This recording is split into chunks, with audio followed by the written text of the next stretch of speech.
Good evening, doctor. Greetings to you. I'm a Hindu. My name is Sandeep, and I've been watching your videos on YouTube since long time. Being a Hindu, I do respect other religions. I do respect Allah, Prophet Muhammad. I started my school in my childhood in a Catholic school, where I was taught about Bible and Christianity and Lord Jesus. And later on, after fifth standard, I came to know about my own religion, being born in a Hindu family. And today, I do at times get attracted towards other religions. Okay, there is some common link between all religions. I have a basic question to you, doctor. Basically, I am from the science background, a pharmacy guy. Today, I'm authorized financial consultant. So, today, what I look out there in the market is many religions exist on planet Earth.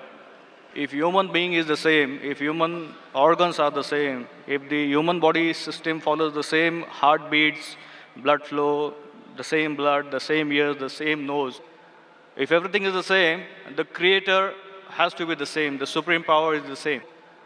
So if the supreme power is the same, why do so many religions exist on earth today? What is going to be future now onwards? Because if I go as per theoretical books, as per history, before thousands of years, Hinduism existed. Then came Lord Jesus, then Prophet Muhammad, and now today, what I see in front of my eyes is there are many religions, and every religion has its own pros and cons. So, being a human, I get confused. I am a Hindu, I should respect my religion, as well as being a human being, I should respect other religions. So, what is the final truth, and what is going to the future for centuries ahead? The brother asked a very good question, that there are so many different religions. More than 4,000 years back was Hinduism. Then Jesus Christ, peace be upon him, came 2,000 years back, or Christianity. Then Prophet Muhammad, peace be upon him, came 1,400 years back. Some things are similar, some things are contradicting. There's so much of confusion. God, our creator, is one. Human body is the same. Creator has to be same. So why this confusion? It's a very good question. The reply is given in the Quran in Surah Al-Imran, chapter 3, verse number 19. It says, Inna Dina Indallahil Islam. The only religion acceptable in the sight of God is Islam. That is peace acquired by submitting our will to God. Almighty God only gave one religion to the human beings. As I said earlier, Almighty God has only sent one religion. But He has sent many messengers. When He sent messengers who got messages, by the passage of time, the message got changed. Again a new messenger came. He brought a fresh message. Again the people changed it. Again a new messenger came. It happened for many years, down the ages. But all the messengers brought, the basic message was the same. Almighty God, the last and final message was the Quran. Now you will ask me this question, that why did God reveal the Quran 1400 years back? Why didn't He reveal the Quran directly? Reveal the Quran directly? No confusion. You know, my son, he wants to become a doctor. He tells me, Father, Abba, why do you put me into nursery, then junior KG, senior KG, first standard? Why you put me in school? Directly put me into medical college.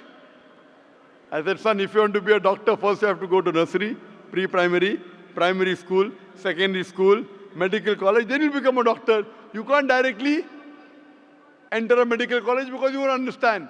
So Allah subhanahu wa ta'ala, who is our creator, He knows very well that human being would not be able to grasp the complete message of the Quran if it was revealed earlier. 1400 years ago, Almighty God, who is our creator, He knows this time, the time has come where human beings can understand the message. So that's the reason previously He sent messages which were there but not complete because human being could not understand, could not grasp. As the message changed, He sent a new message, a new messenger. That's the reason all the messages that came before the Quran, they were meant for a particular group of people and meant to be followed for a particular time period. All the messengers that came before the last and final messenger, Prophet Muhammad Sallallahu Alaihi Wasallam, were only sent for a particular group of people and was meant to be followed till a new message came. Almighty God, He knew 1400 years ago was the time when human beings can understand the final message of the Quran. He revealed it. And He sent the last and final messenger, Prophet Muhammad, peace be upon him. Since Quran was the last and final message, it was not only meant for the Muslims or the Arabs, it wasn't meant for one particular group of people, it was meant for the whole of humanity. All the messengers that came before were meant for a particular group of people, and the message was supposed to be followed for a particular time period. Because Prophet Muhammad, peace be upon him, was the last and final messenger, he was not sent only for the Muslims or the Arabs, he was sent for the whole of humanity. But now today, you ask me, why are there different religions? Our Creator sent only one religion. We human beings kept on changing. But even in the corrupted form, I have a formula. I have a formula which will not antagonize any human being. I tell all these human beings, at least believe that there is one scripture which is 100% the word of God. So the Hindus would not mind agreeing, I believe Veda to be 100% word of God. The Christians would say, I do not mind believing Bible to be 100% word of God. The Muslim will say, I don't mind believing Quran to be 100% word of God. So I tell them, okay, now let us agree to follow what is common in all these scriptures. What is different, we'll discuss tomorrow. Let's not fight over the differences. Let us agree to follow what is common, and at least we'll be sure that what is common in all the three scriptures, this at least minimum is 100% the word of God. What is different may be the word of God, may not be the word of God. That we can discuss tomorrow. Now, when we do a research, and I being a student of comparative religion, I've studied the Vedas, I've studied the Upanishads, Bhagavad Gita, Bible, Old Testament, New Testament, Quran. Now, when I do research, I've come to know that all these scriptures say that there's one God.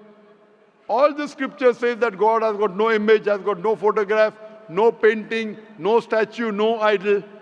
All the scriptures say that Almighty God does not beget nor is He begotten. All the scriptures say that the last and final messenger to come is Prophet Muhammad, peace be upon him. I have quoted in this session many verses from Hindu scripture that Prophet Muhammad is the last and final messenger. I have quoted from the Bible. I have quoted from the Quran. So at least let us agree to follow what is common. Bible, Vedas, Quran, all three say that you should not have alcohol. And I've quoted that in my earlier answer. All three say that you should not gamble. All three say that you should not have pork. So let us agree to follow what is common. So you have to agree that there's one God. You have to believe Prophet Muhammad is the final messenger of God. You should not have alcohol. You should not have pork. To pray, we have to do the sujood. All these are common points. So I'm asking the question that if you say you are a Hindu and you say that you respect other religions, I'm asking the question, do you believe that there's one God? As per books, I do. Do you believe that idol worship is prohibited? That's a confusing area. It's very clear in the Hindu scriptures. Yajurved chapter 32 verse number 3, Na tasya pratima asti. Of that God there is no pratima, there is no photograph, no painting, no image, no idol, no statue. Same thing is repeated in Shveta Upanishad, chapter number 4, verse number 19. Na tasya pratima asti. Of that God there is no pratima, no image, no photograph, no painting, no statue, no idol. What's confusing, brother? I mean, today my knowledge is just like an infant. No, if your knowledge is like infant, when a person of knowledge talks, you should believe it. True. So why don't you believe it then? No, as I said, I do respect Prophet Muhammad. I do. No respect. Respecting is one thing, following is the other thing. If you respect a person, you have to follow his guidance. So again, the question goes in the same direction what I was asking to you, that if I am a Hindu, if I believe in Hinduism, but still when I step out of my home, I have to follow my colleagues, the other society members, human beings on the earth. Is it a must? Suppose the other society members start robbing. If your other human beings start robbing, even you start robbing. Brother, if your friends start robbing, will you rob? I will have to defend myself. Will you rob, yes or no? If somebody is robbing me, No, you said that you have to follow the other human beings, other society. If your other friends start robbing other people, will you start robbing? Will you rob others? I don't think there is a point in robbing others. Okay, because you know robbing is wrong. So that time you will not follow society. Follow the society when it is right. Do not follow when it's wrong. God has given you grey matter, brain. Correct? So if your Hindu friends are going against the Veda, will you follow Veda or your Hindu friends? They have to follow what is written in the books. Yes, forget about them. I'm asking about you. If your Hindu scripture says don't do idol worship, will you do idol worship? No, then I will not. So now do you believe idol worship is wrong? Again, as I said, I have to study more. I'm not clear. No, but you study, when will you study? Today or tomorrow? When? Maybe today or tomorrow. Okay, fine. I have quoted so many references from the Hindu scripture about Prophet Muhammad, peace be upon him. Do you believe Prophet Muhammad is the messenger of God? Yes, I do. If you believe, don't you have to follow his commandments? I may have to. Why may? Again, I'm not If you clear. may believe in, then you may. If you do believe in, you do have to follow. It's simple English. If you say maybe he is a messenger of God, then you can say maybe I'll follow him. When you say surely the messenger of God, then you have to follow him surely. Why? But, is Will a it, messenger of God deceive you? but again, do I have to be a Muslim to follow Prophet Muhammad? Or No, you Islam? have to be a good Hindu also. You have to be a good Hindu and a good Christian to follow Muhammad Sallallahu Alaihi Wasallam. That's where the whole thing If goes. you are not a good Hindu, if you are not a good Christian, you will never follow Prophet Muhammad Sallallahu Alaihi Wasallam. Because Hindu scripture says the Antim Rishi, the Kalki Avatar is Prophet Muhammad Sallallahu Alaihi Wasallam. I gave references, If you want, I can give again. Do you want me to give the references again of Prophet Muhammad in the Hindu scriptures? I did listen to your references. I need to go through them. Fine. So inshallah, go today. Tomorrow, I would give you the first chance. And there's a lady there. You too, I would give the first chance. Then I will call you a truthful person. Go today, Google, check on the net. I gave at least 100 references. There are more than 100 in my lecture.